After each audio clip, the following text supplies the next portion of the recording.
Bismillahirrahmanirrahim. Assalamualaikum warahmatullahi wabarakatuh. Rabbi shrah li sadri wa yassir li amri wahlul 'uqdatam min lisani yafqahu qawli. Yang terhormat Bapak Kepala Sekolah SDN Negeri 3 Candi, Bapak Nurul Hadi Mustafa. Kemudian yang terhormat Ibu Sutini, undangan yang terhormat dari Kepala SDN Negeri 1 Candi. Kemudian yang terhormat ibu-ibu guru dari SDN Negeri 2 Candi dan Bapak Ibu guru SDN Negeri 3 Candi. Pertama, marilah kita panjatkan puji syukur atas kehadiran Allah Subhanahu wa Ta'ala yang telah memberikan kita nikmat kesehatan dan kesempatan sehingga pada pagi hari ini kita dapat berkumpul di sini. Yang kedua, sholawat serta salam marilah senantiasa kita curahkan kepada junjungan kita Nabi Muhammad SAW. Semoga kita mendapatkan syafaatnya di hari Yaumul Akhir nanti. Amin amin ya rabbal alamin. Bapak Ibu, tujuan kita berada di ruang kelas ini yaitu untuk dalam rangka saya menyelesaikan tugas CGB Angkatan 11 yaitu modul 1.4 untuk melaksanakan aksi nyata diseminasi pemahaman dan pengamalan budaya positif di sekolah dan dirangkaikan dengan program sekolah SDN 3 Candi yaitu AKRAB atau singkatan dari Aksi Rabu Berbagi yang sudah dicetuskan oleh Bapak Kepala Sekolah.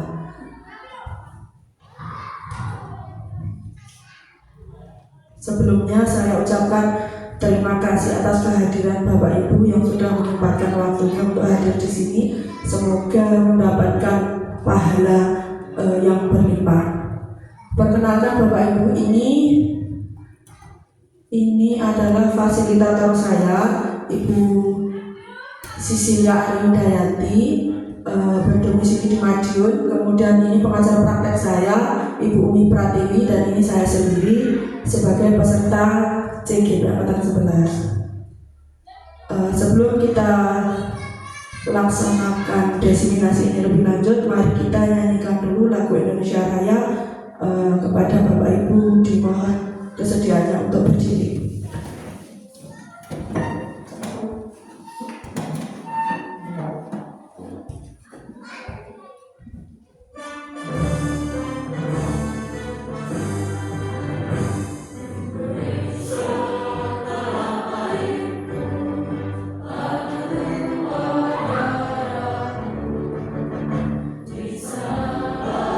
Aku berdiri, jadi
Ibu disilahkan duduk kembali.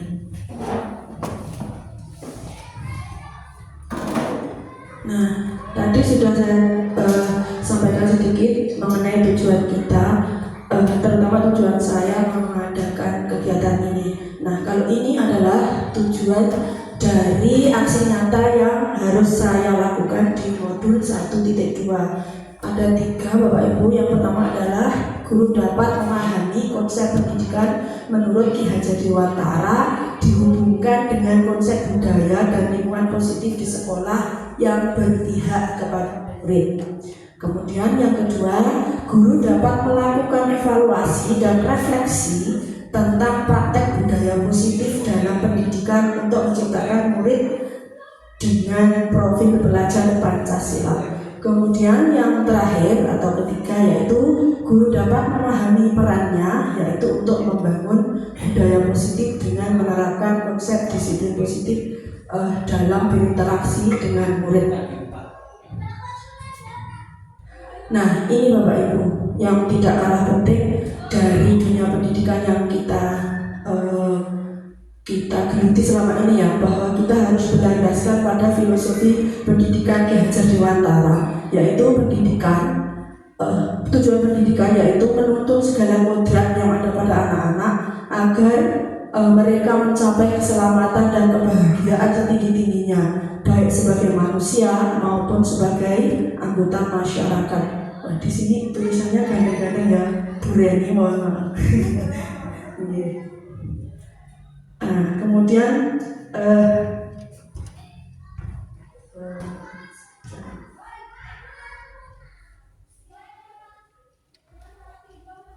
pembahasan modul budaya positif Bapak Ibu. Pada modul 1.2 tentang budaya positif itu secara keseluruhan intinya adalah seperti ini. Budaya positif merupakan perwujudan dari nilai-nilai kebajikan, budaya positif merupakan perwujudan dari nilai-nilai kebajikan. Nilai-nilai kebajikan adalah sifat positif manusia yang merupakan tujuan mulia yang ingin dicapai setiap individu. Nilai-nilai kebajikan yang ingin dicapai oleh setiap anak Indonesia kita kenal dengan nama Bapak Ibu, profil pelajar Pancasila, tujuan guru-guru merdeka yang sudah kita terapkan di masing-masing sekolah kita. Profil pelajar Pancasila itu diantaranya apa Bapak Ibu? Takwa kepada Tuhan Yang Maha Esa, kemudian mandiri, kreatif, bernalar kritis, berkebinekaan global, kemudian bergotong royong, kali kreatif ya. Itu tujuan dari profil bagian-bagian dari profil pelajar Pancasila. Lalu budaya positif sendiri Bapak Ibu, kalau menurut Bapak Ibu, jika ada pertanyaan seperti ini, disiplin berkaitan dengan tata tertib. Niku Bapak Ibu setuju apa betul? Setuju ya? Jadi dengan adanya tata tertib maka akan menciptakan kedisiplinan. Selama ini kita berpikir seperti itu ya, karena dari kecil sampai kita menjadi guru sekarang ini kita ditanamkan bahwa untuk menciptakan kedisiplinan maka harus ada tata tertib. Kemudian yang kedua, hukuman dapat mendisiplinkan anak. Ini setuju buat Bapak Ibu? Butia? Tidak ya? Butia tidak setuju. Saya juga tidak. Setelah saya ikut CGP, ternyata hukuman tidak dapat mendisiplinkan anak. Dan ternyata Bapak Ibu, disiplin juga tidak ada kaitannya dengan tata tertib. Banyak anak-anak kita itu tahu tata tertibnya, tetapi tidak mau melaksanakan, masih saja mengabaikan. Gitu. Nah, yang selanjutnya, pemberian hukuman dengan hal positif seperti membaca, kemudian membersihkan halaman sekolah dapat meningkatkan disiplin anak. Niki Disetujui nama mboten ya? Mungkin iya untuk beberapa saat ya Bapak Ibu. Tapi untuk berkelanjutan itu kadosnya mboten ya. Contohnya kalau tidak jauh dari anak sekolah, anak kita sendiri mau di rumah. Kalau kita beri hukuman, apakah sikap baiknya itu akan berkelanjutan? Mboten ya. Nah, dia dengan ngantuknya, ya mboten. Karena sudah mengalami dia. Kemudian yang terakhir, memberikan penghargaan dapat meningkatkan motivasi belajar anak.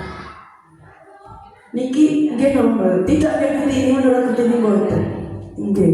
Mungkin iya tapi hanya sementara karena motivasi dari luar diri si anak. Aku pengen ada hadiah, aku tak nyapu. Sama bu guru mau dikasih reward buku, maka saya akan melaksanakan piket dengan baik contohnya. Tetapi begitu rewardnya tidak ada, mereka juga tidak melaksanakannya. Contohnya seperti itu, ya. Nah, selanjutnya, dari pertanyaan tadi sudah terjawab sebagian. Dari pertanyaan di atas tentu akan menimbulkan beberapa pendapat. Ada yang setuju, ada yang boten. Dan hal di atas tentu berkaitan dengan teori motivasi. Ketika siswa melakukan kedisiplinan pun perlu dilihat apa motivasinya. Motivasi terbagi menjadi dua, Bapak Ibu, yaitu motivasi intrinsik dan motivasi ekstrinsik. Yang termasuk motivasi intrinsik adalah menghindari ketidaknyamanan atau hukuman. Misalkan anak terpaksa memakai sabuk karena takut dihukum pada hari Senin saat upacara, contohnya. Kemudian yang kedua, motivasi yang kedua adalah mendapatkan imbalan dari orang lain atau institusi. Siapa yang rajin maka akan mendapat hadiah seperti tadi. Kemudian yang ketiga adalah untuk mendapatkan yang ketiga adalah mereka ingin menghargai diri sendiri dan nilai-nilai yang mereka percaya. Nah, mungkin untuk poin ketiga ini yang lebih permanen ya Bapak Ibu, karena datangnya dari dalam diri sendiri.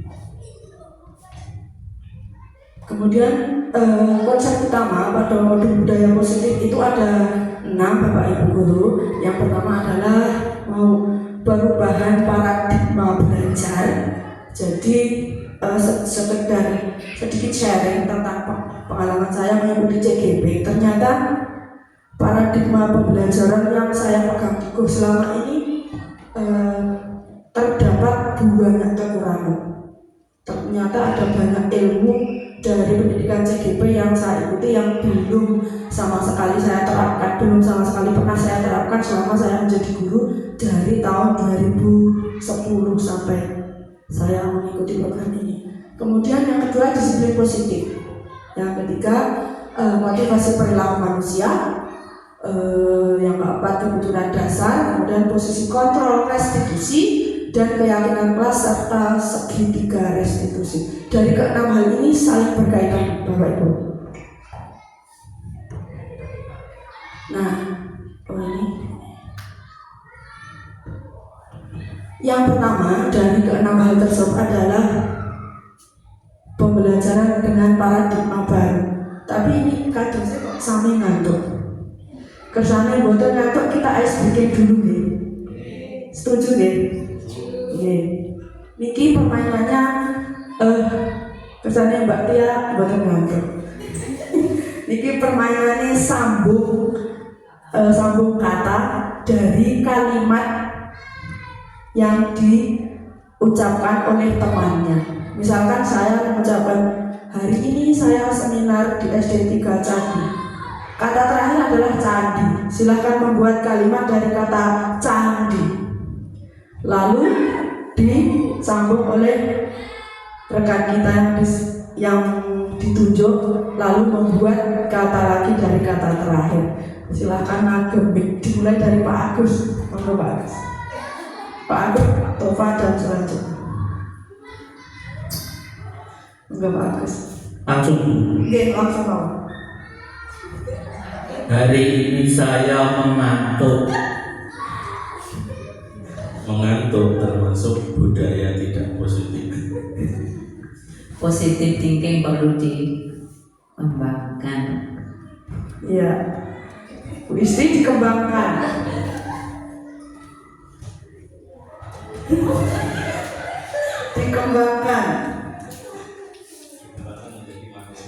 Dikembangkan menjadi pribadi yang lebih baik. Iya, baik Bu Ana, baik dunia dan akhirat. Siap, bagus.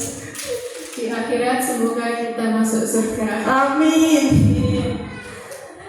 Surga semoga membawa kita ke hal-hal dengan surga, maka kita akan menjadikan hari-hari kita menjadi lebih indah. Siap, ya. Kita isi keindahan untuk menuju surga gitu ya. Buren nih, ngomong buren. Indah.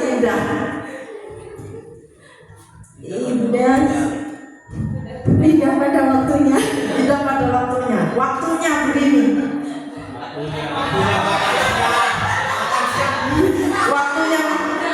Waktunya makan monggo snacknya cukup sapi.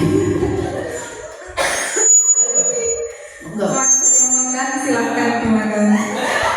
Dimakan, Mbak Rina. Dimakan sama-sama. Iya. Saya lanjutkan deh. Sama-sama kita belajar di sini untuk memperbaiki diri dan demi anak didik kita. Setuju, geng? Iya. Terima kasih. Monggo disambilin snacknya. Kalau tak, geng, nyambi.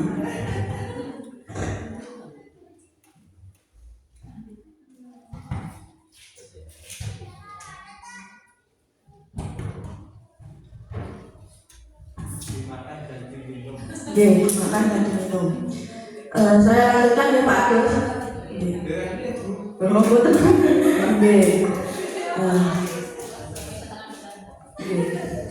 Pembelajaran yang pertama adalah pembelajaran dengan paradigma baru, Bapak Ibu. Saya kemarin juga tidak tahu pembelajaran paradigma baru itu seperti apa. Ternyata pembelajaran paradigma baru itu adalah pembelajaran yang berorientasi pada penguatan kompetensi dan pengembangan karakter sesuai dengan nilai-nilai Pancasila. Pembelajaran paradigma baru memastikan praktek pembelajaran yang berpusat pada murid, yang mana setiap murid berperan sesuai dengan kebutuhan dan tahap perkembangannya. Pembelajaran ini dilakukan melalui kegiatan pembelajaran di dalam kelas, yaitu intrakurikuler, di luar kelas, kokurikuler, dan ekstrakurikuler. Selama ini apakah saya sendiri, kalau saya sendiri terus terang belum Bapak Ibu. Kalau Bapak Ibu nopo sampun menerapkan pembelajaran yang seperti ini selama ini, dari pertama Bapak Ibu menjadi guru hingga hari ini. Bu Rina, coba. Pripun Bu Rina? Belum ya. Pripun pembelajaran Bu Rina yang dilakukan selama ini?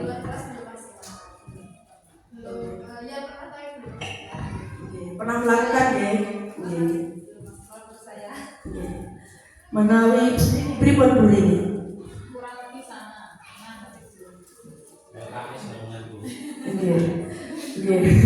Pak Topan pripun pengalaman di Lingga? Pak Agus, kalau Pak Agus ini, menawi Pak Agus ini saya yakin pembelajarannya berarti kados kokurikuler kali ekstrakurikuler ya Bapak. Tapi untuk yang ini Pak,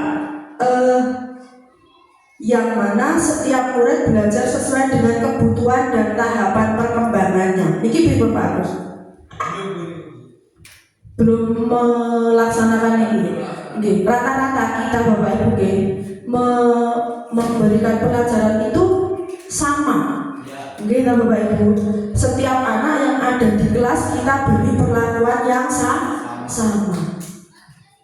Nah, ternyata di kurikulum Merdeka niku hendaknya tidak ngoten ya Bapak Ibu. Kita harus memperhatikan kebutuhan dan perkembangan setiap siswa kita untuk memaksimalkan potensi dan perkembangan mereka. Jadi kalau saat ini Mbak Tia, saya makan kelas 5, murid saya Desti, Raskal, dan Rama, karena mereka bertiga memiliki 3 karakter yang berbeda, jadi saya harus mewadahi kemampuan mereka masing-masing. Untuknya hanya 3 Bu Tia. Dan kalau satu sekolah itu terdiri dari 28 siswa, dan masing-masing mungkin ada 5 kelompok memiliki gaya belajar kinestetik, kemudian 5 anak memiliki gaya belajar auditori, kemudian 10 anak memiliki gaya belajar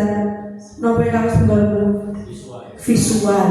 Kita sebagai guru harus mewadahi itu semua. Dan bagaimana caranya Bapak Ibu? Kita belajar sama-sama seperti itu. Di CGP ini juga diberikan Bapak Ibu materi seperti ini. Kita diberi materi yang mendukung perkembangan dan pertumbuhan individu anak.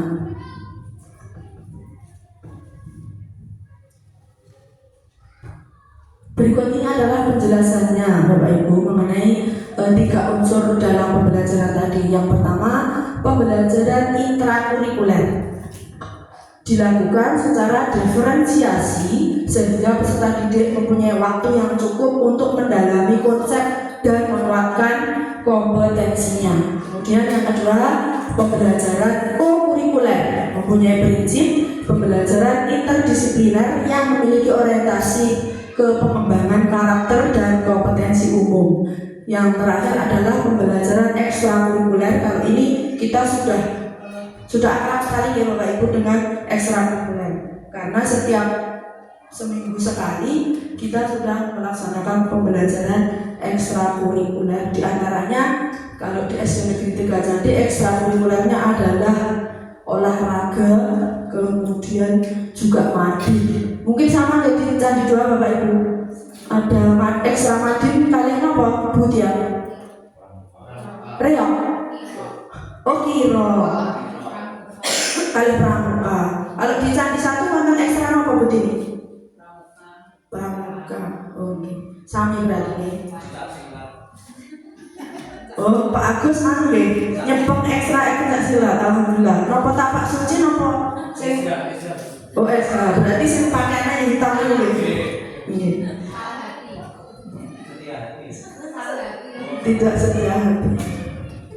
Nah, kemudian ini ada prinsip pembelajaran paradigma baru Bapak Ibu. Saya mengutip dari LPMP Provinsi Jatim yang menyatakan setidaknya terdapat 5 prinsip pembelajaran paradigma baru. Nah, karena saya sudah gobios, saya minta tolong untuk dibacakan satu persatu ya. Monggo Bu Rina nomor 1. Pembelajaran dirancang dengan mempertimbangkan tahap perkembangan dan tingkat pencapaian peserta didik saat ini sesuai kebutuhan belajar serta mencerminkan karakteristik dan perkembangan yang beragam sehingga pembelajaran menjadi bermakna dan menyenangkan. Ya, terima kasih Bu Rina. Berikutnya monggo Bu Rini mungkin berkenan membacakan.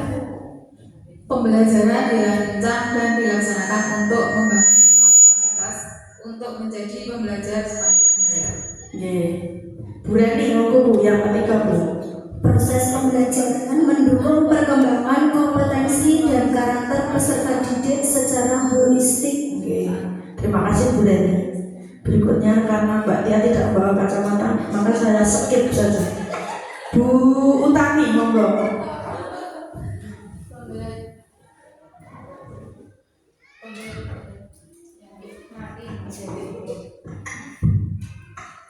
Pembelajaran yang relevan yaitu pembelajaran yang dirancang sesuai konteks, lingkungan, dan budaya peserta didik, serta melibatkan orang tua dan masyarakat sebagai mitra. Berikutnya monggo Bu Ana. Pembelajaran berorientasi pada masa depan yang berkelanjutan. Terima kasih ibu-ibu yang sudah berkenan membantu saya membacakan. Napa menika Bapak Ibu? Prinsip pembelajaran paradigma baru. Kita setuju ya dengan prinsip ini. Ini semua prinsip yang berpihak kepada anak. Berikutnya masuk ke poin yang kedua dari budaya positif Bapak Ibu, yaitu disiplin positif. Nah, pedoman kita dalam penerapan budaya positif yaitu filosofi KHD. Menurut Ki Hajar Dewantara, untuk menciptakan siswa yang merdeka, maka syarat utamanya adalah harus mempunyai disiplin yang kuat, yaitu disiplin diri yang berasal dari motivasi internal. Jika tidak mempunyai motivasi internal, maka diperlukan motivasi eksternal untuk mendisiplinkan dirinya. Menurut Bapak Ibu, motivasi eksternal dari murid-murid kita itu siapa Bapak Ibu yang berhak memberikan motivasi eksternal? Kita nih sebagai gurunya nih, dan orang tua. Kemudian kalau menurut Diana Gosen ini adalah pakar pendidikan, menyatakan bahwa kata disiplin berasal dari bahasa Latin disiplina yang berarti belajar. Jadi kata disiplin itu artinya adalah belajar. Kata disiplina juga berasal dari akar kata yang sama, yaitu disiplin, atau yang berarti adalah murid atau pengikut. Diana juga menyatakan bahwa disiplin juga berkonotasi dengan disiplin diri siswa. Disiplin diri dapat membuat seseorang menggali semua potensi diri untuk mencapai suatu tujuan atau sesuatu yang dihargai dan bermakna. Ini Bapak Ibu kurang lebih pengertian dan kaitan materi tentang disiplin positif. Berikutnya yang ketiga adalah motivasi perilaku manusia. Ini saya mau tanya dulu. Menurut Ibu Sutini, motivasi itu apa Bu? Dorongan. Setuju ya? Motivasi adalah dorongan. Kemudian ini seperti ini. Motivasi merupakan dorongan yang timbul pada diri seseorang secara sadar atau tidak sadar untuk melakukan suatu tindakan tujuan tertentu. Ada 3 di sini tujuannya. Yang pertama apa Pak Agus? Menghindari ketidaknyamanan dan kurungan. Kemudian yang kedua, apa Pak Tova? Mendapat imbalan penghargaan dari orang lain. Yang ketiga adalah menghargai nilai-nilai kebajikan diri sendiri. Nah, berikutnya yang keempat adalah kebutuhan dasar manusia. Kebutuhan dasar manusia, seperti kita ketahui bersama, kita sebagai manusia memiliki kebutuhan-kebutuhan yang harus dipenuhi. Kalau tidak melihat yang ada di sini, menurut Butia, kebutuhan Butia apa saja?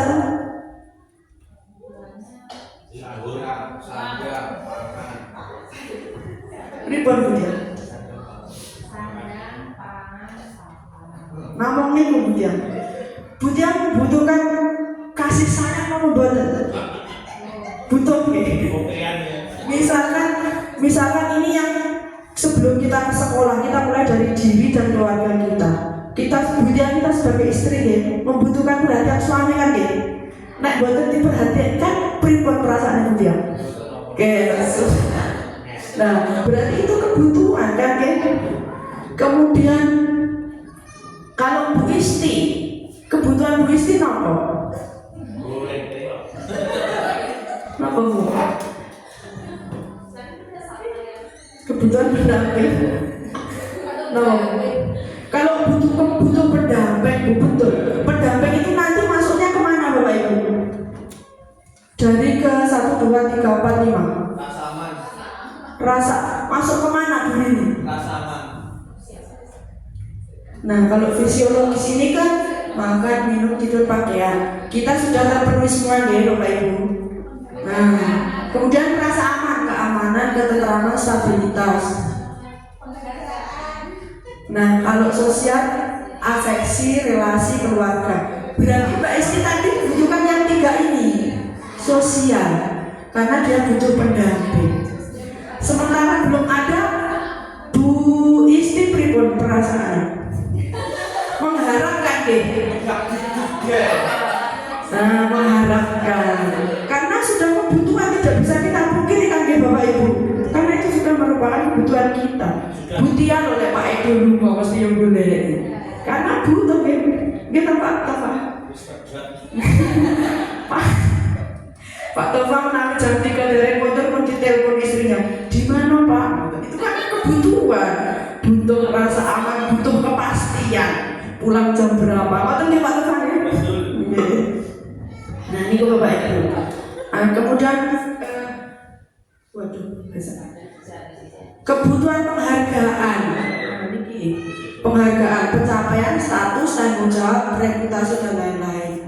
Nah, tidak kita pungkiri bahwa kita membutuhkan penghargaan. Contohnya, misal ini sederhana saja, misalkan saling tegur sapa, saling memberi senyum itu juga penghargaan terhadap orang lain. Ketemu di jalan, Bu, badan tidak putih, itu juga bentuk penghargaan terhadap orang lain. Kemudian murid kita menyapa kita, itu adalah bentuk menghargai kita.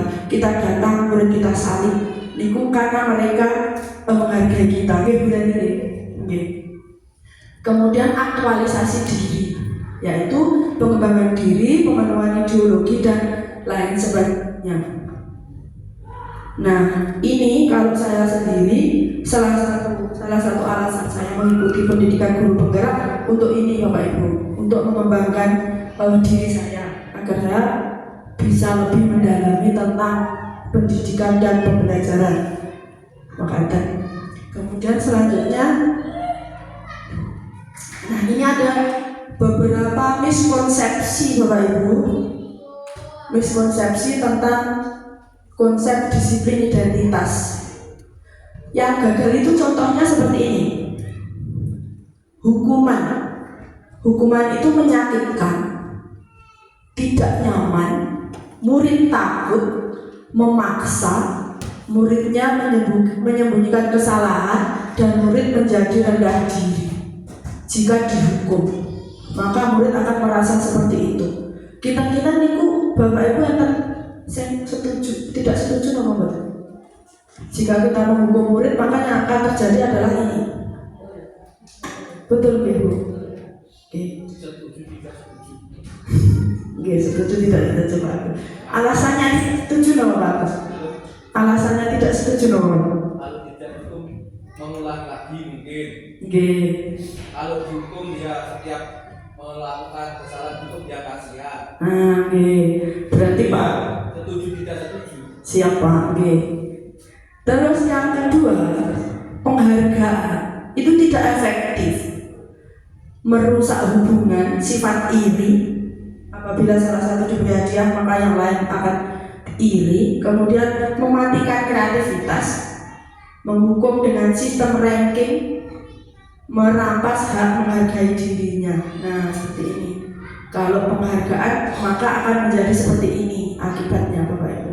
Nah kemudian konsep disiplin identitas yang sukses, contohnya seperti ini. Konsekuensi penguatan jangka pendek, perlu monitoring berkelanjutan, stimulus respon, murid menghormati peraturan, kehilangan waktu untuk merenungi kesalahan. Kemudian kalau restitusi seperti ini Bapak Ibu, murid bertanggung jawab untuk perilakunya, fokus pada pemecahan masalah jangka panjang. Murid menghormati dirinya dan orang lain. Nah, ini adalah berasal dari teori kontrol. Diri murid tersebut mengontrol diri sendiri. Murid bersemangat memperbaiki kesalahannya. Selanjutnya, posisi kontrol atau restitusi. Nah, kita sampai yang poin kelima Bapak Ibu.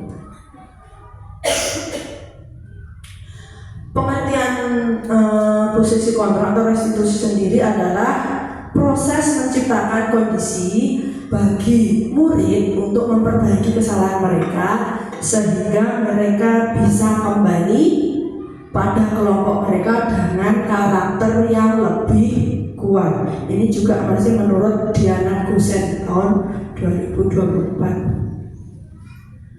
Nah, menurut Diana Gusen, Bapak Ibu, posisi kontrol guru itu ada 5. Yang pertama adalah penghukum. Kita sebagai penghukum, guru yang menerapkan posisi penghukum akan berkata, contohnya seperti ini Bapak Ibu, patuhi aturan saya atau awas ya.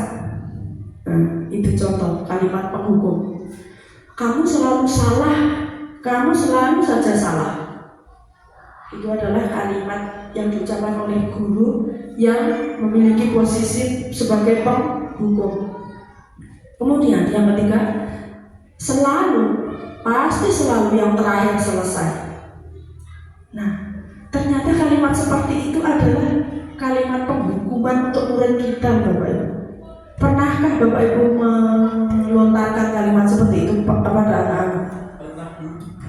Pernah ya Pak Agus? Butia bagaimana? Okay.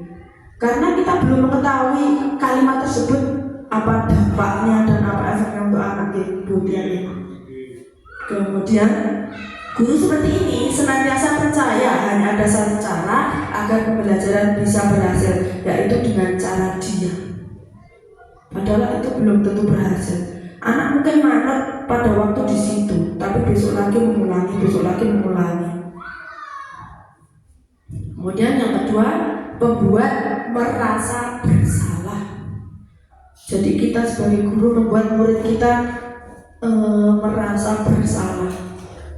Pada posisi ini biasanya guru akan bersuara lebih lembut.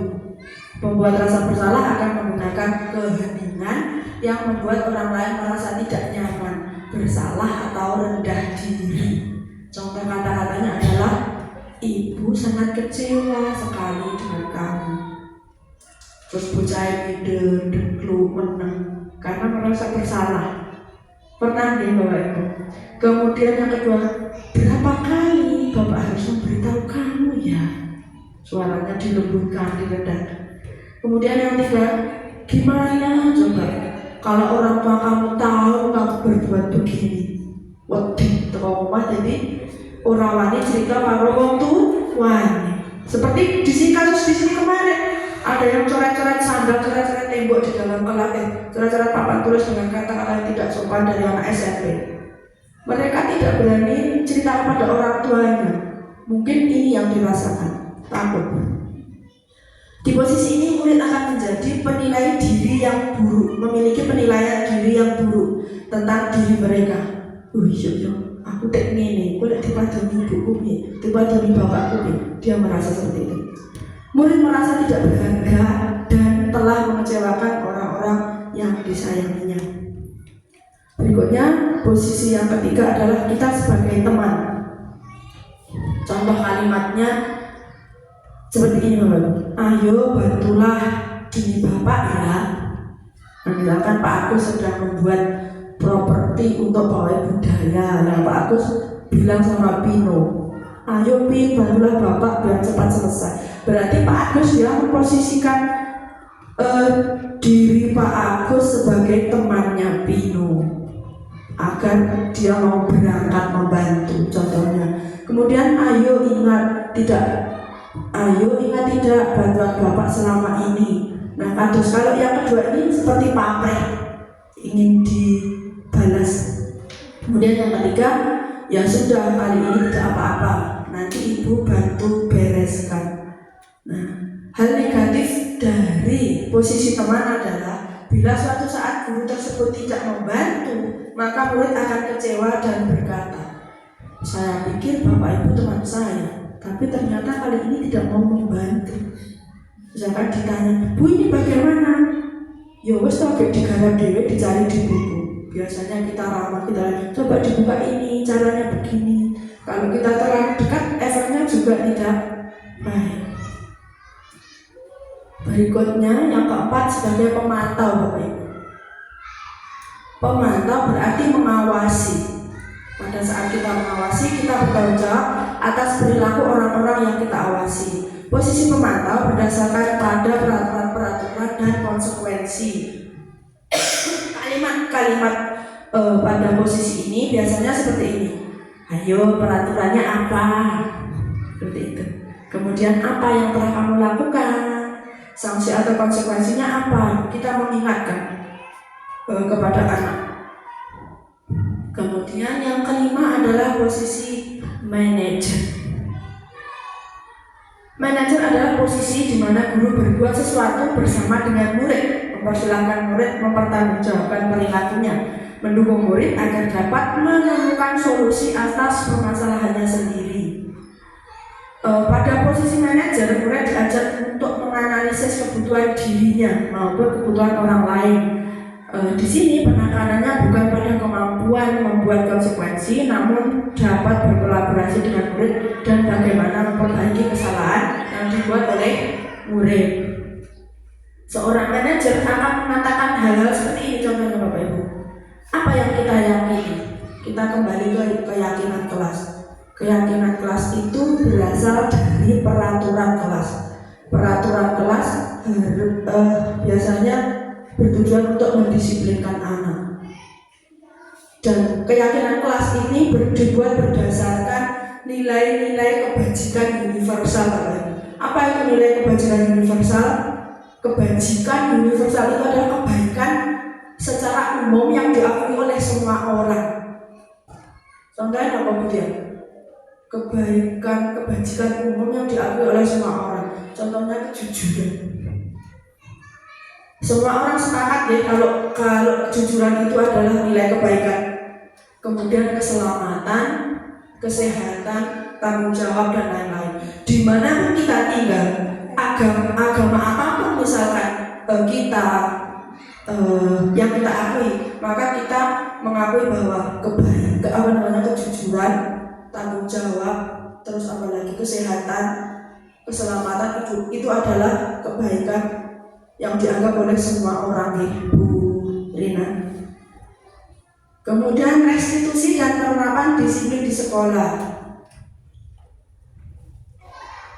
Restitusi dalam konteks penerapan disiplin di sekolah mengacu pada upaya perbaikan hubungan dan pemulihan yang melibatkan siswa, guru, dan staf sekolah. Konsep ini tidak hanya berfokus pada hukuman atau sanksi, tetapi juga pada pemahaman, pertobatan, dan pemulihan hubungan yang mungkin terganggu oleh perilaku yang melanggar aturan sekolah. Lalu, dalam penerapan disiplin yang berorientasi restitusi, tujuannya adalah untuk mengajarkan siswa bertanggung jawab dan akibat dari tindakannya mereka. Ini juga memberi siswa berkesempatan untuk memperbaiki kesalahan mereka menjadi anggota yang lebih baik dalam komunitas sekolah. Jadi tidak merasa dikucilkan. Mungkin kalau kita menghukum salah satu siswa, kemudian dia mau kembali bermain dengan temannya, mereka merasa minder. Oh iya, aku baru dihukum. Jadi untuk kembali bermain dengan temannya itu ada perasaan minder, ada perasaan takut diolok-olok, dibully dan lain sebagainya. Kemudian ciri-ciri restitusi ada 6, Pak Agus. Yang pertama, belajar dari kesalahan, bukan menebus kesalahan. Yang kedua, memperbaiki hubungan, tawaran, bukan paksaan. Yang ketiga, menuntut untuk melihat ke dalam diri. Kita evaluasi diri. Kemudian yang keempat, mencari kebutuhan dasar yang mendasari. Nah, contohnya tadi kebutuhan dasar. Misalkan ada kasus anak, ini kasus nyata di suatu sekolah. Si A membawa bekal, kemudian si B mencuri bekalnya tersebut dan dimakan. Kalau kita belum mengetahui pendekatan cara penyelesaian permasalahan tersebut, maka kita cenderung menyalahkan anak yang mengambil. Ini nyambut ibu ambil bekal si A. Gitu loh Ibu. Si A nangis karena bekalnya diambil. Kita perlu telusuri apa kebutuhan si B sehingga dia mengambil makanan si A. Kira-kira kalau kita kembali ke teori kebutuhan manusia tadi, kenapa kok si B mengambil makanan si A, Bapak Ibu? Karena pengen lapar nih, pengen. pengen Kalau pengen itu berarti masuk ke kesenangan nih. Tapi kira-kira yang kebutuhan mendasar dia mengambil makan itu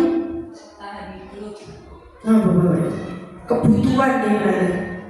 Mungkin dia lapar, mungkin dia tadi juga bisa mungkin kata Pak Agus pengen. Berarti itu kan masuk ke kebutuhan dasar, yaitu kebutuhan tadi.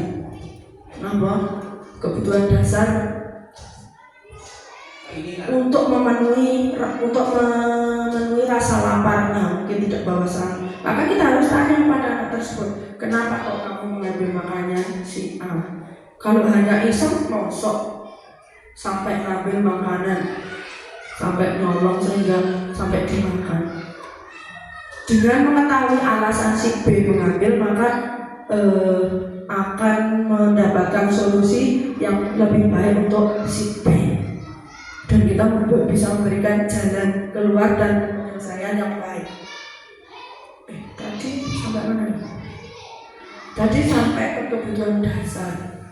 Kemudian yang keempat, tindakan fokus pada karakter. Nah, dengan melaksanakan restitusi berarti kita sudah membangun karakter siswa. Kemudian tindakan menguatkan dan fokus pada solusi. Jadi tidak hanya memecahkan masalah, tetapi juga kita sekalian memberikan solusinya. Nah, contoh kasusnya seperti ini, Bapak Ibu. Siswa sering terlambat sekolah. Jika kita menerapkan hukuman, maka akan seperti ini. Guru menghukum siswa tersebut lari keliling lapangan 3 kali. Guru memberi tindakan langsung. Nah, terlambat keliling lapangan. Kita waktu SD seperti itu, Bapak Ibu. Terlambat suruh keliling, kemudian salah jawab digebuk penggaris. Saya pernah, Bapak Ibu, di waktu saya kelas 4 tidak bisa menjawab pemimpin kerajaan mana. Pokoknya jawabannya harusnya Fatahillah, tapi saya tidak tahu, digebuk penggaris panjang geger saya oleh Pak Narto, bapaknya Mas Fajar, mertuanya Bu Desi. Nah, itu saya masih ingat. Gebuk. Sampai sekarang saya masih ingat.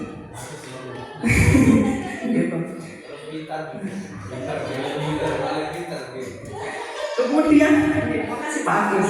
Kemudian apabila kita melaksanakan konsekuensi, maka tindakannya akan seperti ini. Guru memberikan konsekuensi untuk membuat tugas sesuai mata pelajaran di jam siswa terlambat 3 kali lipat. Guru tegas dan siswa menghormati peraturan. Kalau saya kemarin yang sampai jadi permasalahan itu waktu saya masih di SDIC itu, Bu, ada guru PAI, setiap anak terlambat ngaji, terlambat BDA itu suruh nulis surah Yasin sampai 3 kali sekali terlambat. Itu sampai rumah sampai jam 10-11 malam itu masih nulis surah Yasin. Akhirnya orang tuanya mempermasalahkan itu. Akhirnya jadi ramai dan ya alhamdulillah ada perbaikan karena memang itu efeknya tidak baik. Kemudian pripun Pak Agus? Banyakan tugasnya Bu. Nggih. Surat Al-Fatihah maupun Nggih. surat Anas. Lagi itu 3 kali lipat Pak. Wes surah Yasin 3 kali lipat, yang benar. Nah, kemudian apabila kita melaksanakan restitusi maka seperti ini Bapak Ibu. Guru menanyakan keyakinan kelas atau diri dan membantu siswa menyelesaikan masalahnya.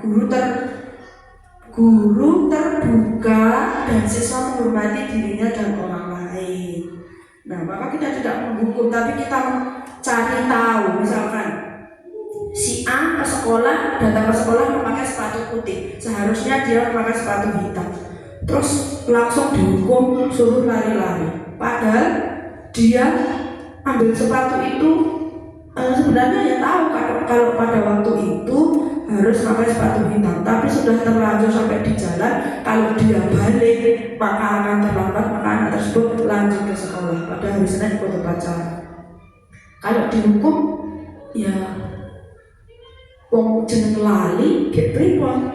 Kalau dia balik sekolah malah jadi terlambat, hukumannya jadi berlipat-lipat, kan mending bablas ke sekolah gitu. Tapi kalau kita tidak mengetahui itu wong jenenge lali yo manusia, maka akan terjadi hal-hal yang tidak menyenangkan untuk anak. Kemudian ini yang terakhir Bapak Ibu, keyakinan kelas dan segitiga restitusi. Keyakinan mengapa kita memiliki peraturan tentang penggunaan helm pada saat mengendarai kendaraan roda 2? Niki pripun Pak Agus? Menurut Pak Agus pripun jawaban pertanyaan? Mengapa kita memiliki peraturan tentang penggunaan helm pada saat mengendarai roda kendaraan roda 2? Mengapa kita harus pakai helm, Pak? Yang pertama untuk menjaga keselamatan kepala. Terus yang kedua takut kena momen. Terima kasih atas jawabannya Pak Gus. Sama-sama Bu. Kemudian untuk yang kedua, mengapa kita memiliki peraturan tentang penggunaan masker dan mencuci tangan kemarin pada waktu pandemi? Menurut Pak Tovan. Mengapa kita menggunakan masker? Yang jelas untuk kesehatan, jadi banyak debu-debu itu. Kemudian agar tidak tertular penyakit. Kemudian mencuci tangan setiap saat, setiap hari. Banyak kuman yang bertebaran sehingga kita perlu mencuci tangan. Dan kuku kita itu kadang juga banyak penyakit Bu, kadang hitam seperti saya ini, sehingga harus cuci tangan setiap saat.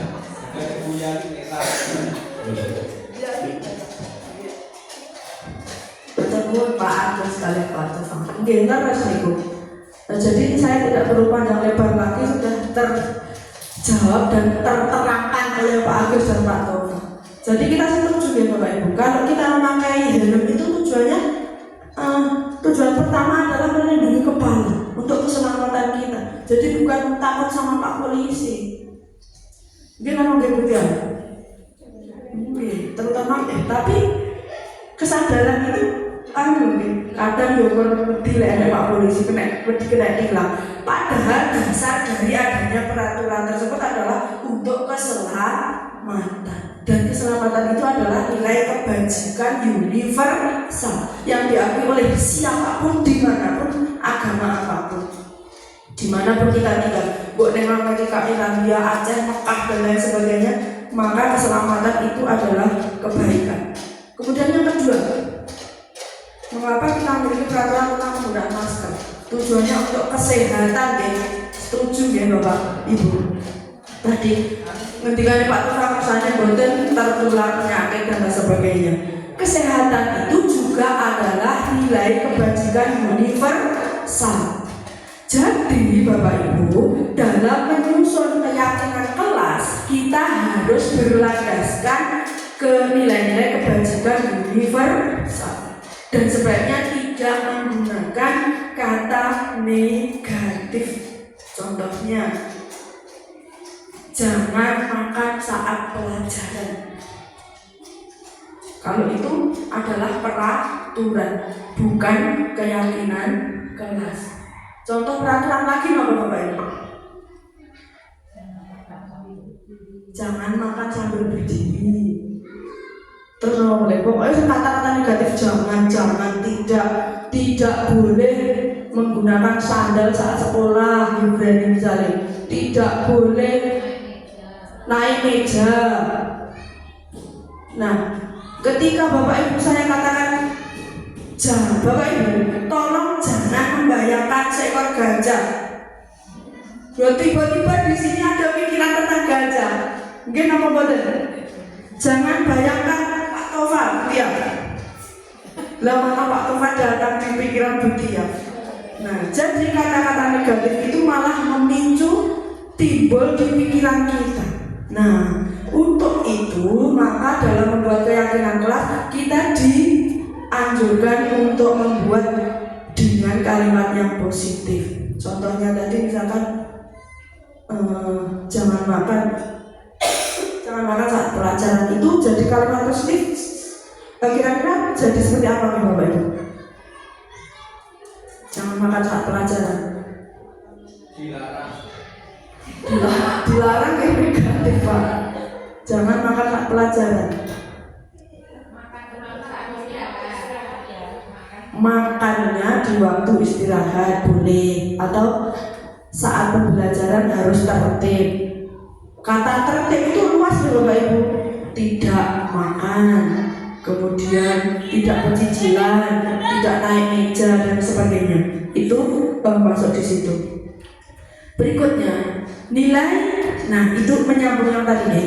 Nilai-nilai keselamatan atau kesehatan, inilah yang kita sebut sebagai suatu keyakinan, yaitu nilai-nilai kebajikan universal yang disepakati secara tersirat dan tersurat, lepas dari latar belakang suku, negara, bahasa ataupun agama. Kita lanjutkan. Nah, nilai-nilai kebajikan universal itu contohnya kejujuran, terus keselamatan, kesehatan, kepedulian, toleransi, kesetiaan dan lain sebagainya. Jadi kesetiaan itu adalah juga nilai kebajikan universal, Mutiara 56. Nah, kemudian ini segitiga restitusi Bapak Ibu. Segitiga restitusi itu yang pertama adalah validasi tindakan yang salah. Yang pertama yang pertama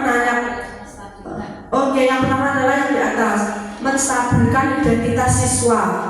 Jadi apabila ada anak yang bersalah, tidak langsung kita judge, tapi kita stabilkan identitasnya.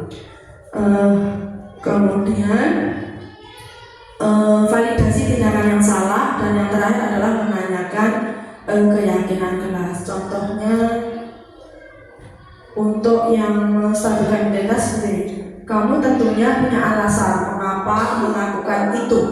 Itu adalah kalimat menstabilkan identitas. Kemudian kalimat validasi tindakan,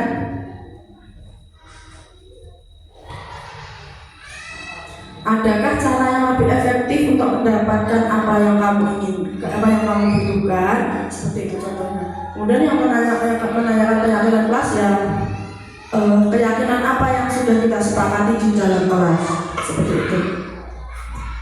Nah, ini Bapak Ibu, ini adalah contoh saya dalam penerapan segitiga restitusi untuk anak saya Mbak Tia, untuk mantan muridnya Bu Tia. Ini adalah Rama Pak. Mari kita saksikan.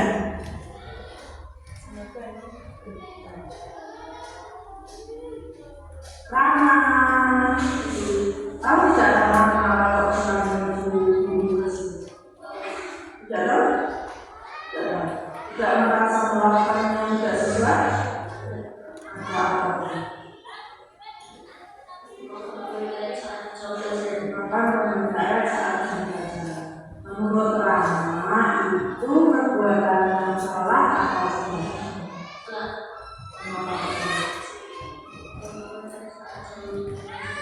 Seharusnya makan itu makan sekali atau makan yang lain, makan jajan, makan nasi atau makan sahur sekali itu seharusnya apa? Jam besar atau sebelum pelajaran dimulai sebelum masuk.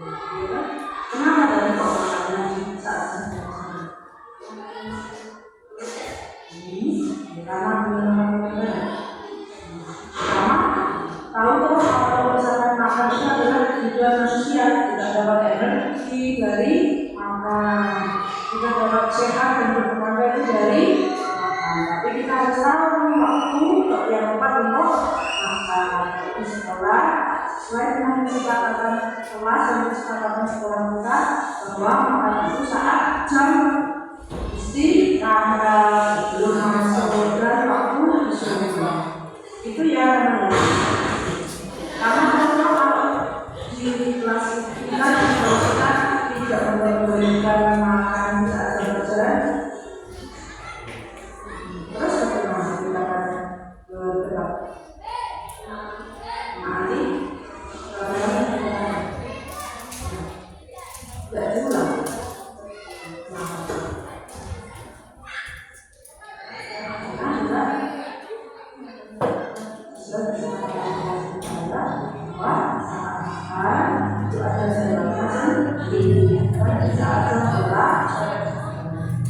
Terima kasih karena besok di pengajaran lagi ya sekolah kelasnya.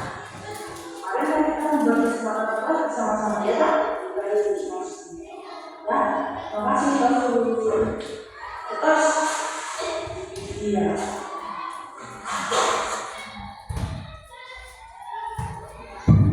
Nah, ini contohnya Bapak Ibu. Kemarin Ananda Rama ini makan penangkaran saat pelajaran, dan insya Allah untuk kelanjutannya sudah tidak diulangi lagi karena sudah begitu masuk penangkarannya dilepeh di luar.